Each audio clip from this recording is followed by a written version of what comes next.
o setor da logística e dos transportes foi surpreendido de um dia para o outro com um confinamento e com um impacto brutal sobre o consumo, sobre os retalhistas, sobre as cadeias de abastecimento, etc, etc. De repente houve uma necessidade de dar uma resposta que nunca antes foi pensada e foi vista e, portanto, gostava de perguntar, de facto, o que é que se pode concluir assim à primeira vista relativamente a esta resposta? Já temos vídeo do rolo. Se de facto esta resposta foi pronta, foi conseguida e de facto quais foram os maiores desafios e as maiores dificuldades que esta cadeia de abastecimento, ou a supply chain, teve que enfrentar desde o dia, eu diria 12 de março, 18 de março, por aí. Muito bem, agora já com a imagem, muito boa tarde a todos. Em primeiro lugar, um agradecimento ao Vítor e à distribuição hoje pelo convite que foi feito à PLOG e que eu, com todo o gosto, estou aqui a representar. Uma saudação também para todos os participantes e para todos os meus colegas, a começar já pelo Francisco, que já fez a sua intervenção, mas que irão durante o resto da tarde também estar connosco e partilhar experiências e ensinamentos. Respondendo diretamente à questão, Vítor, eu não tenho dúvida nenhuma que a resposta foi pronta. A logística foi chamada a desempenhar um papel fundamental em muitas áreas. Desde logo na cadeia alimentar, nas cadeias hospitalares e da saúde, nos serviços básicos e na gestão das infraestruturas. E aqui por infraestruturas, tudo aquilo que permitiu com que o país continuasse a funcionar, dos portos, aeroportos, estradas, postos de combustível, etc. Portanto, e em todas estas intervenções, nós temos que destacar que houve aqui realmente muitos heróis. Muitos deles já foram destacados pelos poderes públicos, nomeadamente a saúde, que é incontornável, a agricultura também foi muito mencionada, os serviços básicos e todas as pessoas que estavam envolvidas no retalho e que permitiram com que algumas lojas continuassem a poder servir os portugueses e proporcionar-lhes produtos alimentares, mas nós não nos podemos esquecer dos milhares de profissionais ligados aos transportes e à logística, que trabalharam nos armazéns, nas plataformas, em todas as áreas de suporte, em condições muito difíceis e que todos eles merecem uma palavra muito especial. Eu não me inibo aqui a relatar uma situação. Em Espanha houve um comunicado, quase que um louvor público por parte do Ministério relativamente ao setor logístico, destacando não só o papel das empresas, mas fundamentalmente dos seus profissionais. Eu julgo que em Portugal falta um pouco isto. Todos nós, individualmente, reconhecemos este trabalho, muito dele feito na sombra, mas que permitiu que outras entidades e outras atividades se pudessem desenvolver, mas, repito, acho que a resposta foi pronta, não tenho dúvida nenhuma e gostaria, enquanto representante de uma associação de logística, de destacar aqui o papel de milhares e de milhares de profissionais a todos os níveis hierárquicos, mais diretamente envolvidos na componente operacional ou mais de suporte, na parte tecnológica ou de planeamento, na área dos transportes ou das plataformas, mas que permitiram que o país continuasse a viver e continuasse em atividade sem grandes perturbações. Mas costuma dizer que tem que haver sempre alguém na sombra para o outro brilhar, não é? Exatamente. E neste caso concreto, em condições muito delicadas, aliás, como eu vou falar já a seguir. O que é que eu julgo para a generalidade das empresas e das associações, mas fundamentalmente no caso da logística, o que é que para nós foi desconhecido durante algum tempo? Em primeiro lugar, a procura. O Francisco da Capgemini já há pouco referiu, e realmente a procura alterou-se completamente face ao padrão anterior e alterava-se todos os dias. Hoje era um dia das conservas de peixe, amanhã, sem ninguém saber, passava. É óbvio que havia uns campeões de vendas, como o papel higiênico, mas quer dizer, tínhamos um conjunto de produtos que, de um momento para o outro, eram solicitados sem padrão nenhum, nomeadamente sem histórico, e sem qualquer tipo de capacidade de prever o que é que podia acontecer, e, portanto, do lado da procura, foi o primeiro grande desafio e um grande desconhecido. As necessidades alteravam-se todos os dias, alteravam-se por retalho, alteravam-se nomeadamente para os pontos de estoque intermédio, que muitos dos operadores logísticos garantem, mas também se alterava para a produção, e para a produção, nomeadamente depois para as matérias-primas. Portanto, toda a cadeia esteve permanentemente em stress porque não estava preparada para, não só nas condições adversas que nós tínhamos, mas para fazer zigue-zagues tão acentuados nas categorias no top 10 ou no top 20 de produtos que os clientes ou os portugueses... Estava-se quase a trabalhar sempre no desconhecido. Sim, com uma grande... É óbvio que muito centrado na componente alimentar, mas nos primeiros dias, eu diria a primeira, segunda semana, aliás, até já com alguns sinais nas semanas anteriores, mas começou a haver aqui, e depois, isto tem uma componente psicológica muito grande, quer dizer, qualquer cliente entra numa loja, vê poucas unidades do produto da categoria X, a primeira tentativa de dizer vou comprar porque é natural que se falhe. E nós todos fazemos esse esforço e realmente conseguimos-lo. O produto ou a categoria entra em ruptura. Um segundo aspecto, uma segunda dificuldade, eu tenho aqui 3 ou 4, mas uma segunda dificuldade foi o nível de informação, ou melhor dizendo, de desinformação. Os primeiros dias foram muito dramáticos do ponto de vista da falta de informação. Era tudo novo para toda a gente, nomeadamente para as entidades oficiais, e, portanto, cada entidade privada ou pública entendia definir um procedimento ou definir uma regra que muitas vezes não era exatamente igual à do lado. Estou-me a referir às condições sanitárias, estou-me a referir à questão da manipulação de documentos, se as pessoas se aproximavam ou não se aproximavam. Na altura mesmo que se exigisse máscaras, não havia sequer máscaras. Portanto, houve aqui um conjunto de aspectos que provocaram algum stress, aquilo que vulgarmente se chama o microstress, nas relações entre as pessoas e entre as entidades. Um terceiro aspecto que eu destacaria em termos do desconhecimento foi a gestão das pessoas.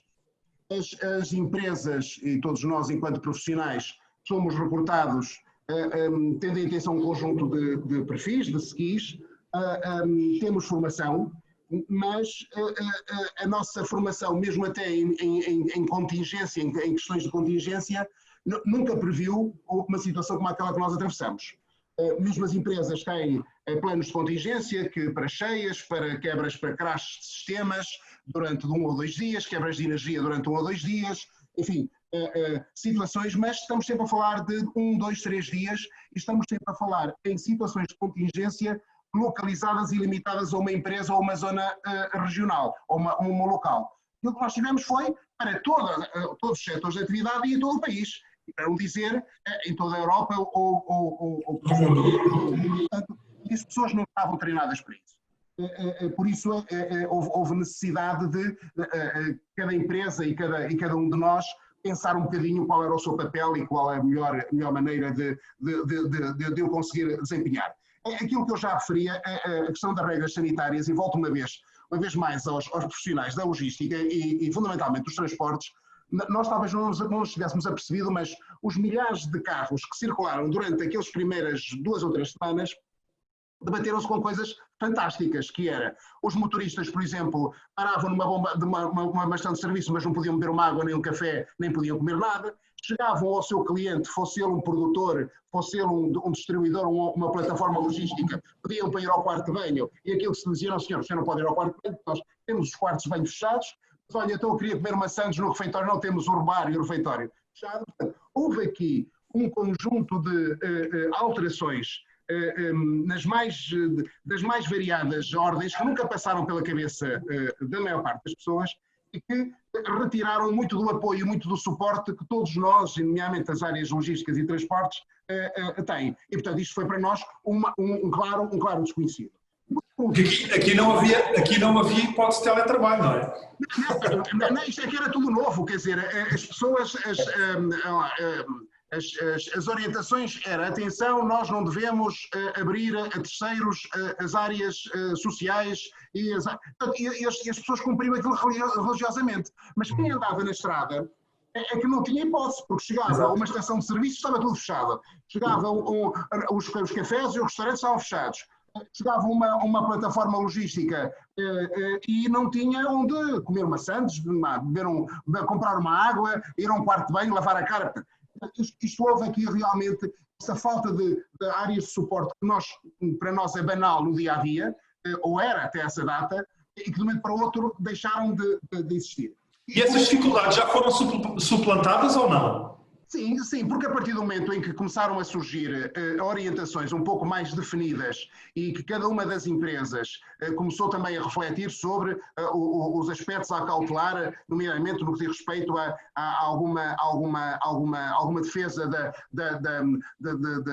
sanidade e da saúde dos seus colaboradores, isto passou a ser claramente um dos temas identificado e resolver, ou seja, se a empresa tem 10 quartos de banho, reserva um quarto de banho para quem vem de fora, seja alguém a carregar ou a descarregar para resolver um tema, ou com um motorista, ou uma visita externa de alguém ligado a uma manutenção, etc.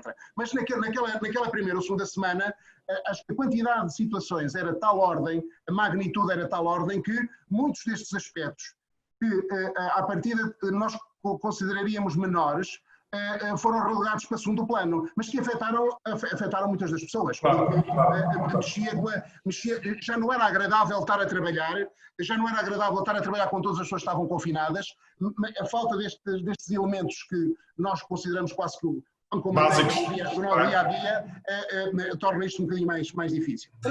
Mas eu queria só colocar aqui uma questão que tem a ver com a parte pessoal e humana, que é o seguinte: nos transportes houve aqui a necessidade de rápida de contratação de pessoas, de motoristas, para fazer de facto o transporte de todos os produtos, todos os artigos que eram necessários nas lojas, nos hospitais, etc, porque nós estamos só a falar aqui da cadeia de abastecimento do retalho, mas a cadeia de abastecimento foi muito maior, muito mais vasta, não é? Mas normalmente aponta sempre a dificuldade no recrutamento de pessoal especializado, seja nos transportes, nos motoristas, mas também na parte da logística. Como é que essas dificuldades foram ultrapassadas? Houve situações muito interessantes. Vítor, mas se me permitem, eu só complementar as dificuldades, porque o Vítor tinha tocado aí num tema que também foi uma dificuldade, que tem a ver com a questão do teletrabalho. Porque realmente é muito bonito nós hoje, 2 meses ou 3 depois, estamos todos em teletrabalho, mas no primeiro dia em que as pessoas pegaram nas coisas e foram para casa, não foi fácil, ou seja, houve aqui necessidade de reestruturar algumas cadeias de comando, houve necessidade de motivar nos primeiros dias as pessoas, e isso também foi uma dificuldade sentida, não só pelas áreas da cadeia de abastecimento e da logística, dos transportes, mas eu julgo por todas as atividades no geral.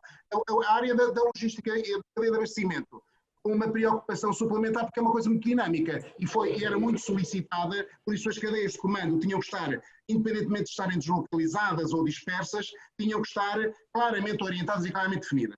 Respondendo agora diretamente à sua questão, relativamente à questão dos recursos. Aquilo que aconteceu, o Francisco há pouco já deu ali 2 notas, o que aconteceu? Por questões de existirem algumas pessoas com algum risco e, portanto, em que, do ponto de vista médico ou de precaução, as empresas resolveram, e bem, enviá-los para casa, houve também um conjunto de profissionais, homens e mulheres, que tinham necessidades relativamente a terceiros, seja ascendentes ou seja descendentes, de um momento para o outro também ficaram em casa e portanto, tiveram que prescindir do seu trabalho para se dedicarem digamos, a cuidar dos ascendentes ou dos descendentes. E, portanto, isto fez com que, de um momento para o outro, numa altura em que se estava a exigir mais do ponto de vista das necessidades de trabalho e de produção, acontecesse o inverso do ponto de vista dos recursos, ou seja, legitimamente e com toda a legitimidade, e foi muito bem, houve um conjunto de pessoas que deixaram de poder aparecer no seu local de trabalho e que não o podendo fazer do ponto de vista de teletrabalho, sentiu-se a falta de pickers, de motoristas, de um conjunto enorme de pessoas ligadas às manutenções, às partes mais técnicas e operacionais que tinham. As necessidades, por outro lado, aumentaram enormemente, pelas razões que nós vimos. Os planeamentos eram feitos muito a curtíssimo prazo, a cadeia não estava tão rotinada, não tinha as rotinas de há 4 ou 5 meses atrás, portanto, havia muito mais necessidade de intervenção, muito mais pessoas envolvidas e, portanto, as necessidades, mesmo até do ponto de vista de produção, nomeadamente nas áreas do alimentar e da agricultura, etc., aumentaram fortemente.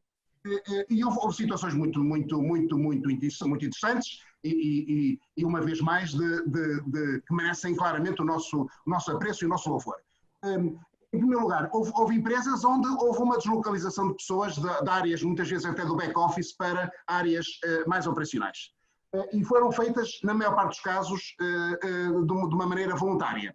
Houve outras situações em empresas, e o caso da empresa onde eu trabalho, que tiveram as lojas encerradas, porque os centros comerciais estavam encerradas, e houve uma parte dessas pessoas que foram ajudar para áreas alimentares ou lojas alimentares. Houve da parte da back-office exatamente a mesma disponibilidade. Portanto, houve aqui um conjunto que aconteceu com esta empresa, aconteceu com muitíssimas, houve um conjunto de boas vontades que, nem muitos casos, supriu algumas das necessidades. Mas mesmo assim houve necessidade de recrutar e de formar. Isto não é fácil.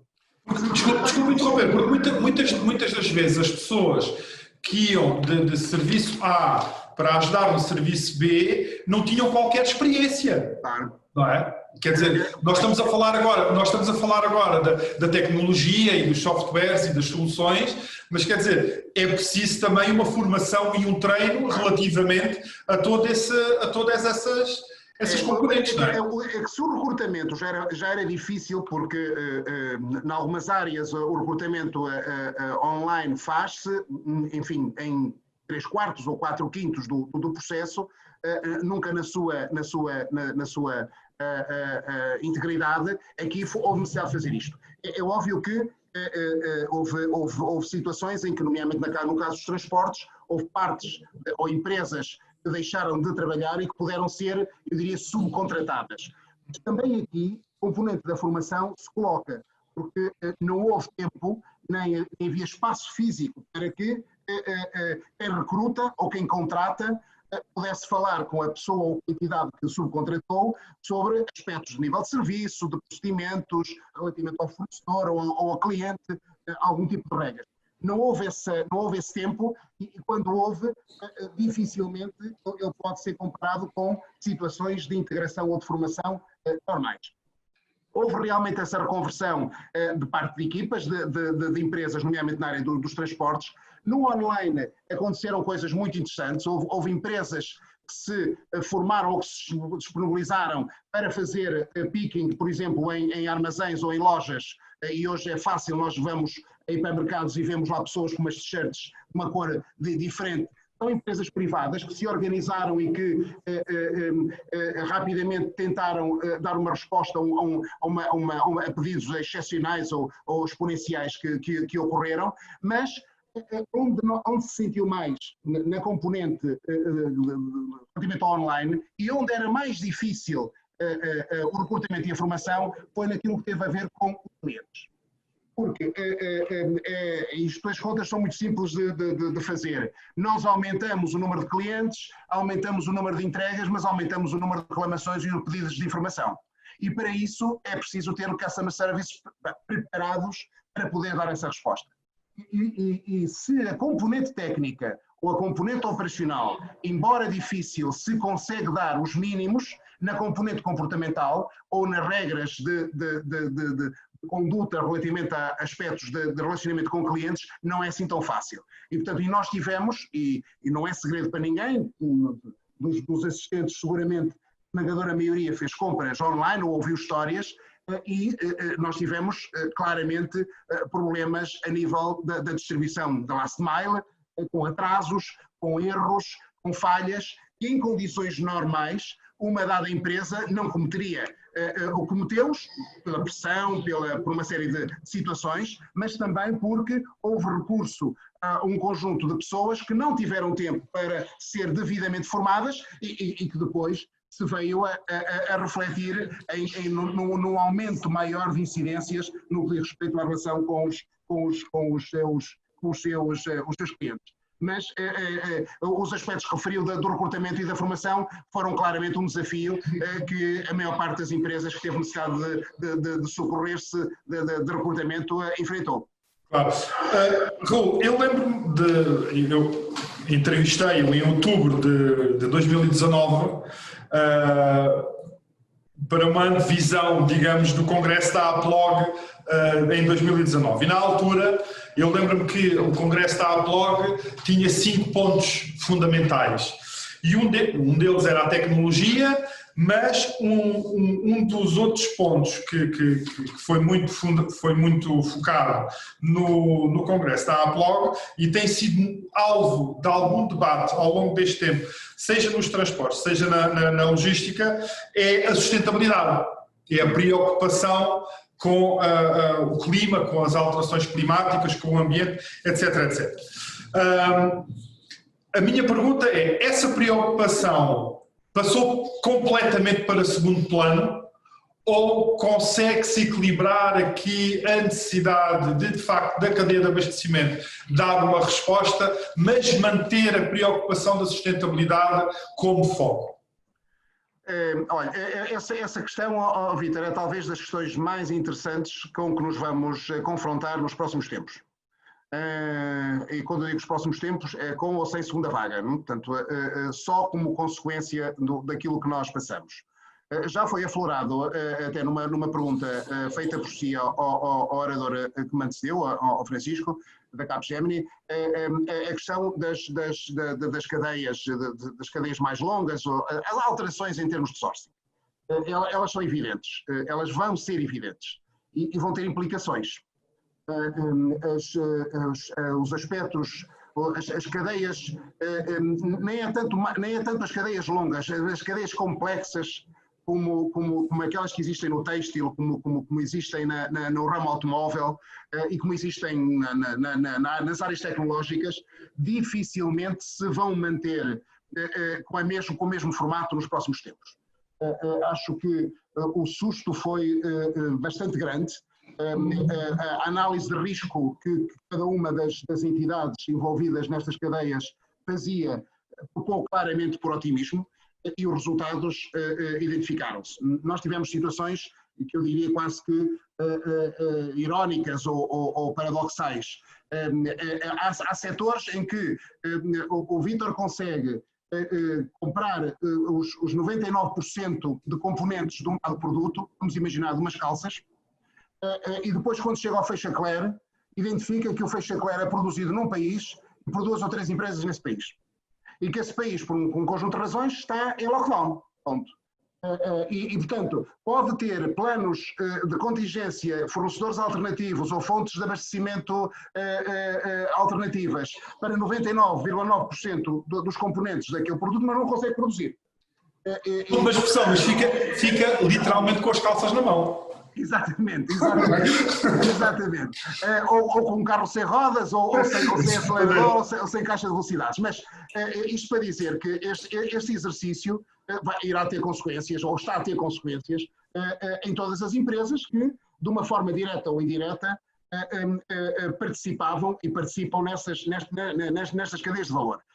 E, portanto, a primeira nota é que se alguns aspectos mais extremos da globalização já vinham a sendo contestados antes do Covid, com esta constatação da fragilidade das cadeias e dependência, já para não falarmos dos aspectos de dependência política, económica, relativamente a mercados ou a países, nem vou pronunciar sobre essa dimensão, mas eu dizia que as empresas aquilo que rapidamente estão a fazer é tentar minorar esses aspectos. Ou seja, A globalização não morreu, nem longe disso, irá ser corrigida e nós iremos ter algures um mix entre cadeias longas e cadeias mais implica alterações no sourcing. Implica alterações no sourcing com implicações também, naturalmente, quer em dois aspectos muito importantes e que têm a ver com a sustentabilidade. Um é o aspecto dos transportes e outro aspecto dos estoques. Ou seja, eu quanto mais estoques tiver na cadeia, menos necessidade tenho de recorrer a soluções express, seja de avião, seja de carro, seja de carrinha, e portanto menos pressão coloco em termos do ambiente por atividades não programadas ou não planeadas, se quisermos.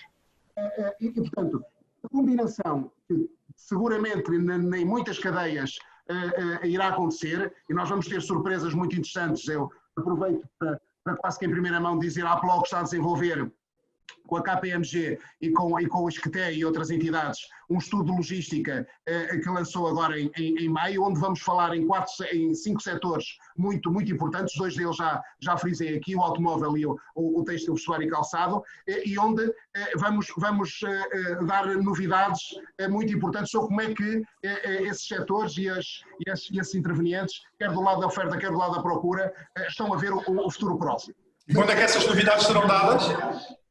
Nós temos previsto isto para final de setembro. Final de setembro temos previsto a apresentação pública do final de setembro, princípio de outubro, a apresentação pública do estudo, que será seguramente muito útil para todos os intervenientes nos processos logísticos, mas também para todos os agentes económicos interessados e participantes na vida do país.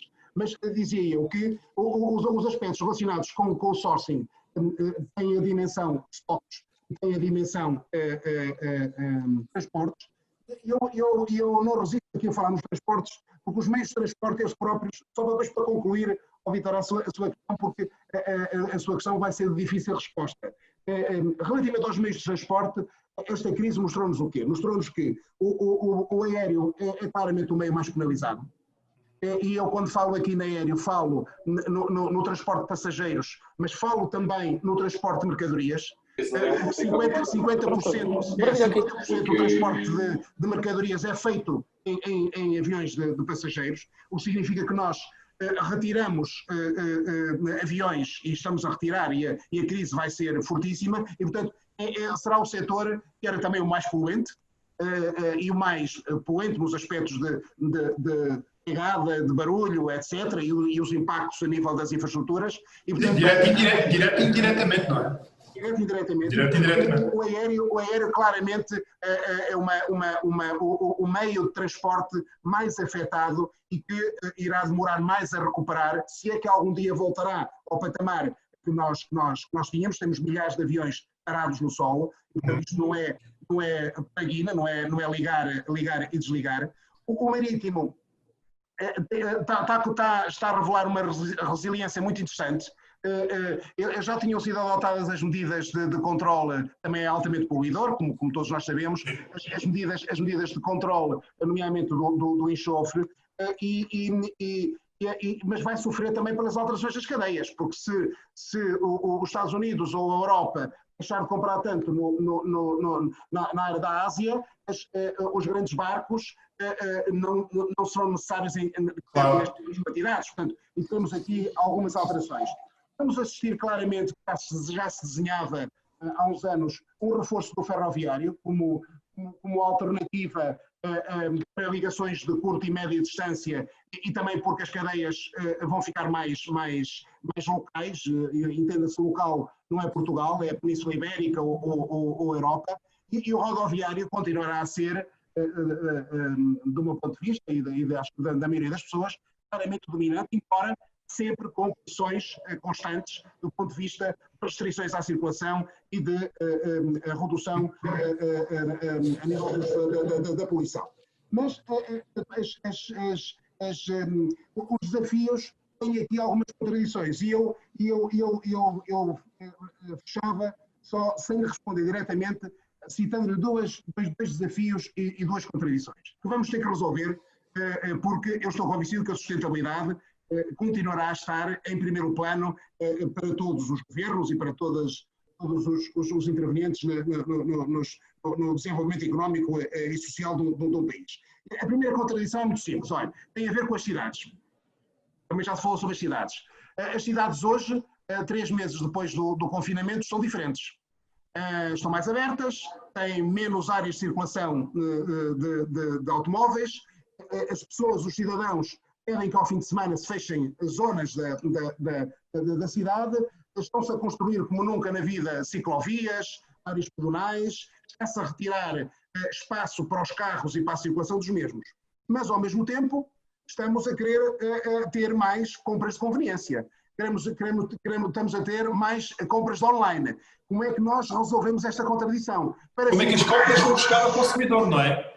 Para se entregar em 2 horas, ou para eu ter uma loja a 500 metros de minha casa, essa loja tem que ser servida, tem que se recolher os lixos, tem que ter acesso a uma série de prestadores de serviço. Esta para mim é um desafio e, ao mesmo tempo, encerra aqui uma contradição que vai ter que ser resolvida. Queremos cidades mais abertas, mais limpas, mas, ao mesmo tempo, queremos usufruir de tudo aquilo que o online ou que a conveniência nos permite. Um segundo aspecto, e com este encerro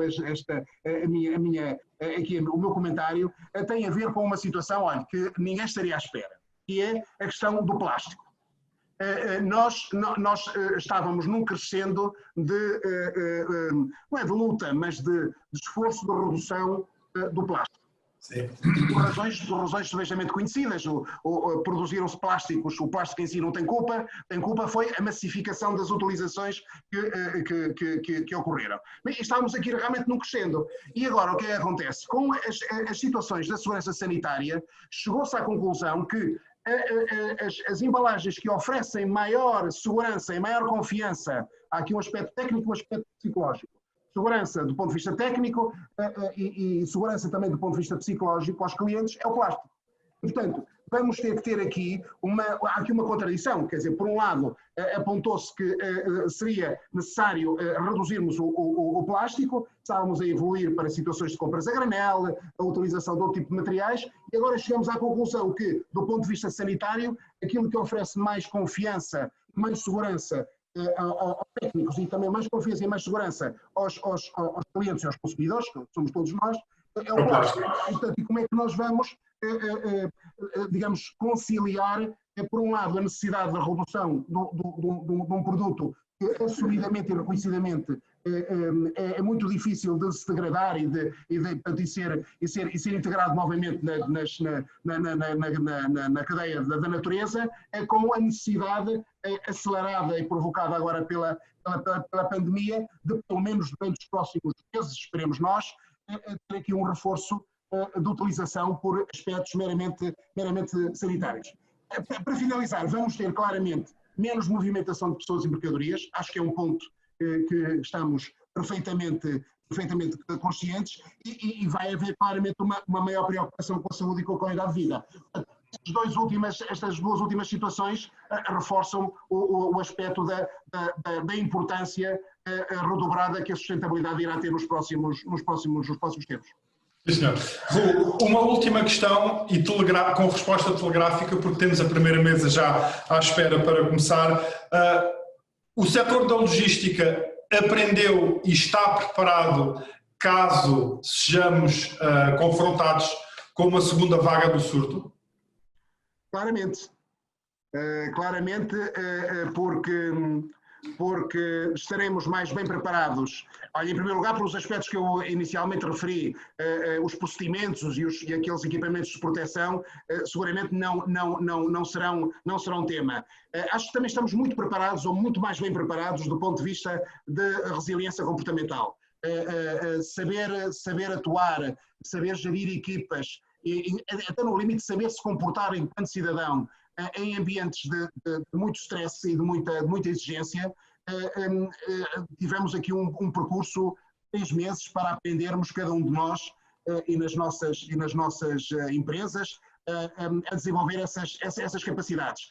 E se eventualmente, esperemos que não, mas se eventualmente nós formos chamados a ter que utilizar novamente as nossas capacidades de resiliência, julgo ou tenho a certeza estamos hoje mais bem preparados do que estávamos em janeiro ou fevereiro.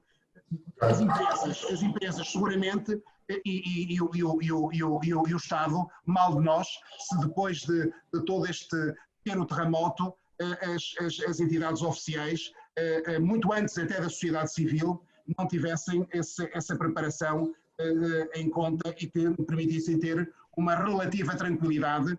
Esperemos que não haja uma segunda vaga, mas se essa segunda vaga surgir, ter muito menos impacto na vida de todos nós, enquanto cidadãos, enquanto empresas ou associações. Quero lhe agradecer imenso a sua participação.